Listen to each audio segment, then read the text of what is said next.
Buongiorno e ben ritrovati con il TG Flash del New Sicilia ed i seguiti titoli più importanti della mattina. A Marsala nel Trapanese Anna Peralta, ottantenne, non sarebbe morta dopo un volo dal balcone di casa. Pare che la donna sia stata picchiata dal figlio 51enne al culmine di una lite scoppiata probabilmente per richieste economiche legate all'uso di droga. Uno sbarco di 35 migranti salvati dalla motovedetta della Capitaneria di Porto a 45 miglia dalla costa è avvenuto nella notte a Pozzallo, in provincia di Ragusa.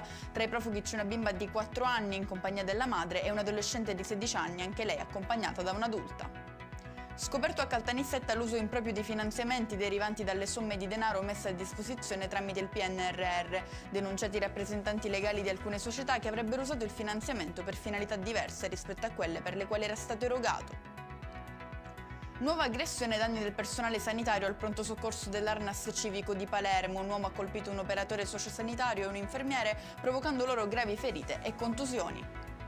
Morgana e Ariscia, questi i nomi delle due bimbe nate, una a Catania e l'altra a Marsala, durante la corsa delle rispettive madri per raggiungere l'ospedale. Due interventi di grande professionalità, quelli effettuati nel giro di poche ore dai soccorritori del 118, che hanno aiutato a partorire le due donne in travaglio.